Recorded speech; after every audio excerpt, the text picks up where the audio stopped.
अयोध्या नगरी आनंद और उल्लास से भर गई थी। राजा दशरथ ने अपने ज्येष्ठ पुत्र श्रीराम को अयोध्या का उत्तराधिकारी घोषित करने का निश्चय किया। नगर के हर गली मोहल्ले को दीपों और पुष्पों से सजाया गया। हर ओर मंगल गीत गूंज रहे थे। प्रजा इस शुभ घड़ी का बेसब्री से इंतजार कर रही थी, क्योंकि उन्हें श्रीराम के आदर्श नेतृत्व में एक स्वर्णिम युग की आशा थी। लेकिन इस खुशी के बीच एक अनहोनी की आहट भी थी। किसी को नहीं पता था कि कुछ ही पलों में यह आनंद, दुख और विषाद में बदलने वाला है। कैकेयी की दासी मंथरा ने जब यह सुना कि राम का राज्याभिषेक होने वाला है, तो उसने कैकेयी को उकसाना शुरू किया। उसने याद दिलाया कि राजा दशरथ ने पहले कैकेयी को 2 वरदान देने का वचन दिया था। मंथरा ने कैकेयी के मन में यह भय उत्पन्न किया कि अगर राम राजा बन गए तो भरत का महत्व कम हो जाएगा। कैकेयी ने अपने हृदय में मोह और स्वार्थ को स्थान दे दिया और राजा दशरथ के पास जाकर अपने 2 वरदान मांग लिए। पहला, भरत को अयोध्या का राजा बनाया जाए, और दूसरा, राम को 14 वर्षों के लिए वनवास भेज दिया जाए। ये सुनते ही राजा दशरथ स्तब्ध रह गए। उनके हृदय पर मानो वज्र गिर पड़ा। उन्होंने कैकेयी को समझाने की बहुत कोशिश की, लेकिन वह अपने निर्णय से टस से मस नहीं हुई। इस अन्यायपूर्ण मांग के कारण राजा दशरथ अत्यंत पीड़ा में डूब गए और धीरे धीरे अस्वस्थ हो गए। जब राम को इस कठोर निर्णय के बारे में पता चला, तो उन्होंने बिना किसी दुख या क्रोध के इसे स्वीकार कर लिया।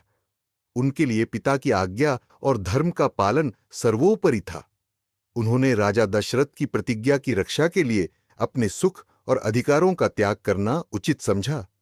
सीता ने भी दृढ़ता से कहा कि वह हर परिस्थिति में राम के साथ रहेंगी। लक्ष्मण इस अन्याय से क्रोधित हो गए और उन्होंने इस निर्णय का विरोध करने की बात कही, लेकिन श्री राम ने उन्हें शांत किया और समझाया कि धर्म का पालन करना ही उनका कर्तव्य है। पिता की आज्ञा को मानना उनका प्रथम धर्म था। सीता ने स्पष्ट किया कि वह राम से अलग नहीं रह सकती और हर परिस्थिति में उनका साथ देंगी। लक्ष्मण अपने प्रिय भाई के बिना नहीं रह सकते थे, इसलिए उन्होंने भी वन जाने का निश्चय कर लिया। राजा दशरथ भारी मन से अपने प्रिय पुत्र को विदा करने आए। उनकी आंखों में अश्रुओं की धार बह रही थी। उन्होंने राम को गले लगाया और कहा कि वे मजबूर हैं, लेकिन राम ने अपने पिता को सांत्वना दी और कहा कि वे हमेशा उनका सम्मान और प्रेम बनाए रखेंगे।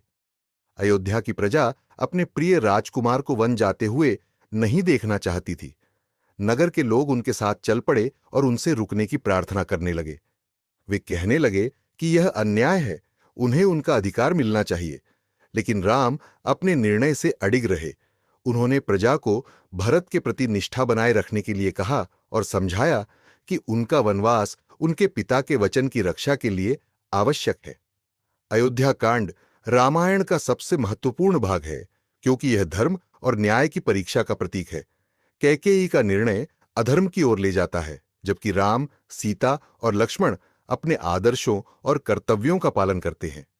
यह अध्याय हमें सिखाता है राम का धर्मपरायण आचरण, सीता की निस्वार्थ भक्ति, लक्ष्मण की अटूट निष्ठा, भरत का सच्चा चरित्र, दशरथ की वचनबद्धता। यह कथा हमें त्याग, प्रेम और कर्तव्य के प्रति निष्ठा का मूल्य सिखाती है, जो आज भी हमारे जीवन में उतनी ही प्रासंगिक है जितनी तब थी। अगर आपको यह कथा अच्छी लगी हो तो वीडियो को लाइक करें, ताकि हमें और भी बेहतरीन कथाएं आपके लिए लाने की प्रेरणा मिले। कमेंट में बताइए कि राम के इस त्याग ने आपको क्या सिखाया। अपने दोस्तों और परिवार के साथ इस वीडियो को शेयर करें, ताकि हमारी संस्कृति और मूल्यों का संदेश हर जगह पहुंचे। चैनल को सब्सक्राइब करें और बेल आइकन दबाएं, ताकि आपको हमारी अगली वीडियो की नोटिफिकेशन सबसे पहले मिले। आपके समर्थन से हम रामायण की और भी सुंदर कहानियां लेकर आएंगे। धन्यवाद।